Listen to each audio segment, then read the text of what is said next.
नमस्कार, good morning. ये special पेट का बैच है, जैसा कि आपको पिछले से बताया जा रहा है, और ये तीसरा आपका प्रैक्टिस सेट है। तो पेट से जुड़े विद्यार्थियों के लिए बहुत ही सुहावना अवसर है, तो इसका लाभ लें। घर बैठे आपको ये सुविधाएं मिल रही हैं, प्रैक्टिस सेट मिल रहा है, और इस प्रैक्टिस सेट को इस तरीके से बनाया गया है ताकि परीक्षा में आपके लिए बहुत उपयोगी साबित हो सके। और जैसा कि आपको पता है कि इसमें पैराग्राफ से प्रश्न आते हैं, तो देखिएगा, पहला पैराग्राफ आपको बताया था कि सबसे पहले अगर हो सके इस पर आधारित 4 या 5 जो भी प्रश्न होंगे उन प्रश्नों को पढ़ लें, और तत्पश्चात पैराग्राफ को पढ़ें तो प्रश्न दिमाग में रहेगा, जिससे आपको बड़ा आसानी होगी पैराग्राफ को हल करने में। तो देखिए, पैराग्राफ है शनि क्रमानुसार सौर मंडल का छठा ग्रह, ऐसे टिक करते जाएगा। शनि सौर मंडल का क्रम के अनुसार छठा ग्रह है। ये बृहस्पति और यूरेनस यानी बृहस्पति और अरुण के बीच की कक्षा में क्या करता है? सूर्य की परिक्रमा करता है। सूर्य से बृहस्पति ग्रह जितना दूर है, सूर्य से बृहस्पति ग्रह जितना दूर है, लगभग उतना ही बृहस्पति शनि से दूर है। शनि ग्रह इतना बड़ा है कि इसमें हमारी 750 पृथ्वियां समा सकती हैं, परंतु इस ग्रह का भार कितना है? केवल 95 पृथ्वियों के बराबर है। कारण यह कि शनि की जो द्रव्य राशि का औसत घनत्व तो बहुत कम है, और कितना कम है? पानी से भी कम है। अतः शनि ग्रह को पानी के किसी बहुत बड़े अगर महासागर में डालना संभव हो तो ये उसमें डूबेगा नहीं, बल्कि तैरने लग जाएगा। सौर मंडल में सबसे कम घनत्व वाला ग्रह शनि है, सबसे कम घनत्व वाला ग्रह शनि है। तो इस प्रकार से क्वेश्चन पढ़ लीजिएगा और पैराग्राफ पढ़ते समय टिक करते जाइएगा, ताकि आपको प्रश्न के उत्तर देना आसान हो जाए। अब देखिए क्या है, शनि किसके बीच की कक्षा में सूर्य की परिक्रमा करता है? शुक्र और शनि, बृहस्पति और यूरेनस, मंगल और प्लूटो, शनि और बृहस्पति। ये भी सीडी में से कोई 4 सही है। तो बृहस्पति और यूरेनस की परिक्रमा करता है, जैसा कि आप ऊपर के लाइन में पढ़ चुके हैं। बी इसका ऑप्शन सही है। अगला देखते हैं, शनि की द्रव्य राशि का औसत घनत्व कम है, पानी से कम है, हवा से कम है, आकाश से भी कम है, या धरती से भी कम है। तो इस पैराग्राफ के अनुसार घनत्व पानी से भी कम है, ये पहला ऑप्शन सही होगा। नेक्स्ट है, सौर मंडल में सबसे कम घनत्व वाला ग्रह कौन सा है? एबीसीडी में से बृहस्पति, यूरेनस, शनि या पृथ्वी। तो इसमें कौन सा उत्तर सही होगा बताएं? तो इसमें शनि सही होगा। पैराग्राफ को अगर आपने पढ़ा है, बस पैराग्राफ को पढ़ने में समय लगेगा, तत्पश्चात इन प्रश्नों का उत्तर देने में समय नहीं लगेगा। शनि में समा सकती हैं 95 पृथ्वियां, 750 पृथ्वियां, 95 यूरेनस या 750 यूरेनस। तो इसमें क्या होता है? 750 पृथ्वियां समा सकती हैं, 750 पृथ्वियां इसमें समा सकती हैं। बी सही होगा। नेक्स्ट आपका है, सौर मंडल में शनि का क्रम है तीसरा, चौथा, पांचवा या छठा? 5 नंबर में इस पैराग्राफ के अनुसार छठा है, छठा नंबर है। अगला क्वेश्चन है, अब ये बिना पैराग्राफ पर आधारित हिंदी की साध्वनि किस प्रकार की है? मूर्धन्य है, तालव्य दंत या उष्ठ है? छठा क्वेश्चन ए बी में से क्या सही होगा? तो सा तालव्य सा है, सा तालव्य बोला जाता है, या और सा ये दोनों ताल से बोले जाते हैं, वो तालव्य है आपका।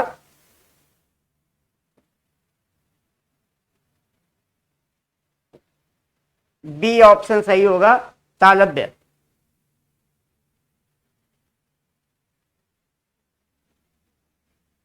अगला है, भगवान तुम्हें लंबी उम्र दे, ये किस प्रकार का वाक्य है? भगवान तुम्हें लंबी उम्र दे, ये किस प्रकार का वाक्य है? प्रश्नार्थक है, या इच्छार्थक है, या संकेतार्थक है, या विधानार्थक है? तो ध्यान दीजिएगा, जिस वाक्य में इच्छा, आशीर्वाद,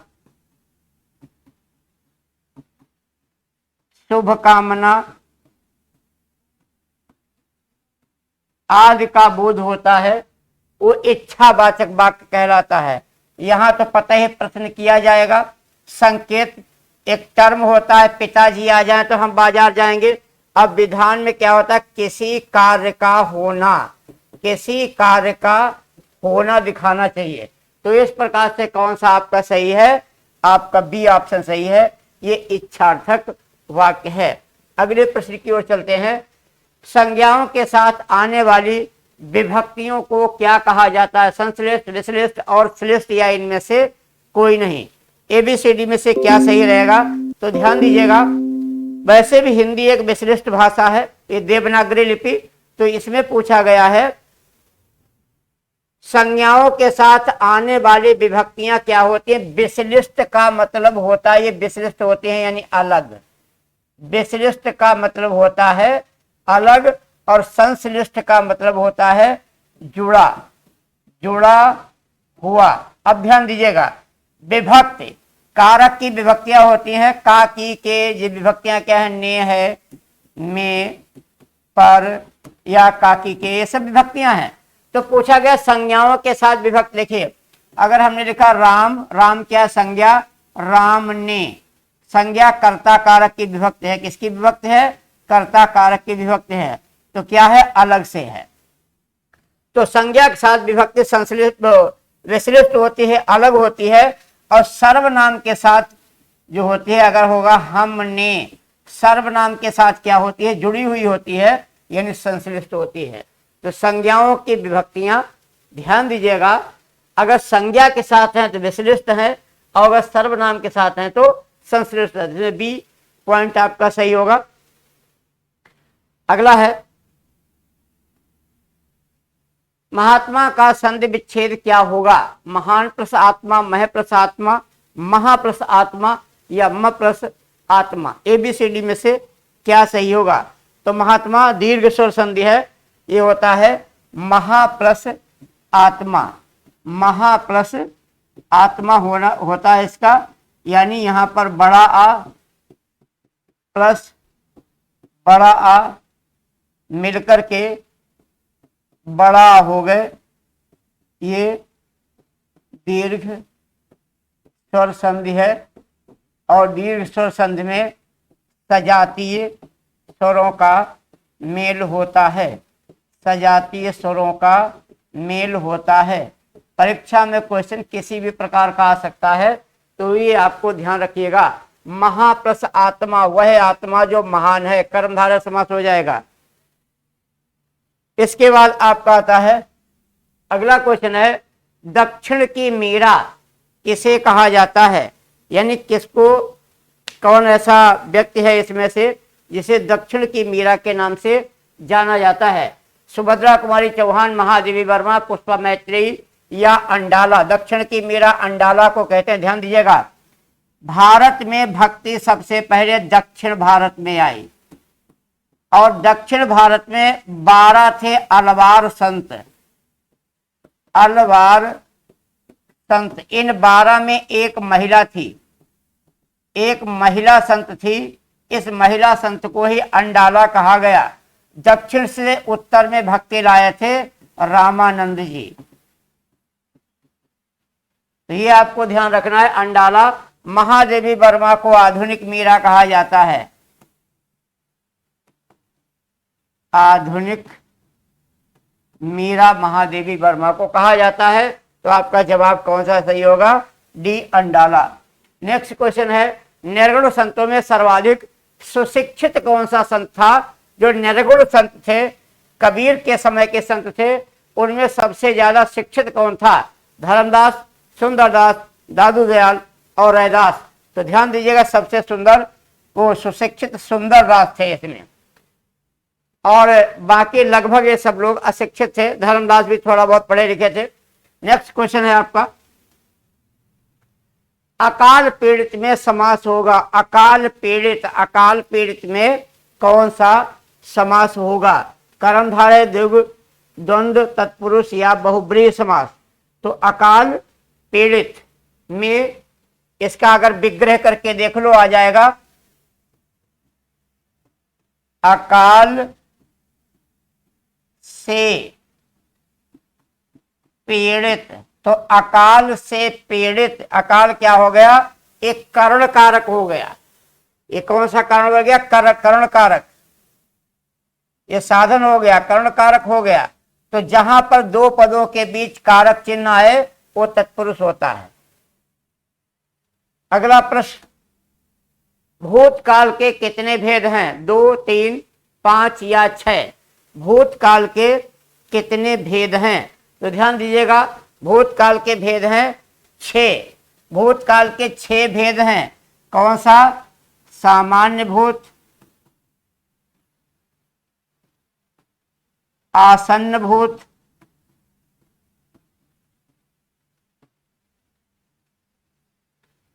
अपूर्ण भूत, पूर्ण भूत,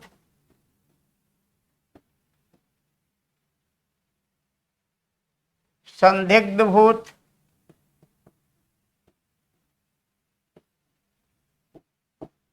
और हेतुमद भूत।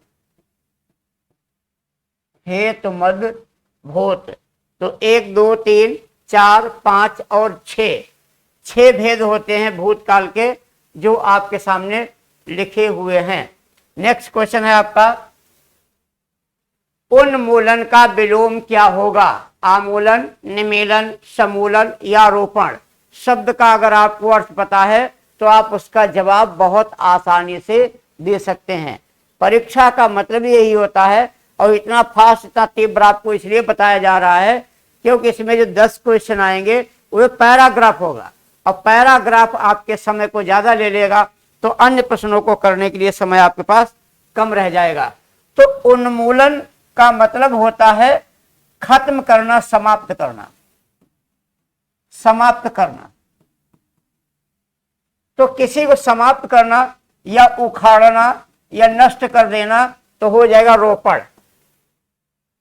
गरीबी उन्मूलन, क्या शब्द आपका आता है? गरीबी उन्मूलन। तो इसका मतलब हो गया गरीबी को खत्म करना, समाप्त करना। तो अगर समाप्त का फिर क्या हो जाएगा? रोपण हो जाएगा, किसी को लगाना, जोड़ना, शुरुआत करना। नेक्स्ट क्वेश्चन है आपका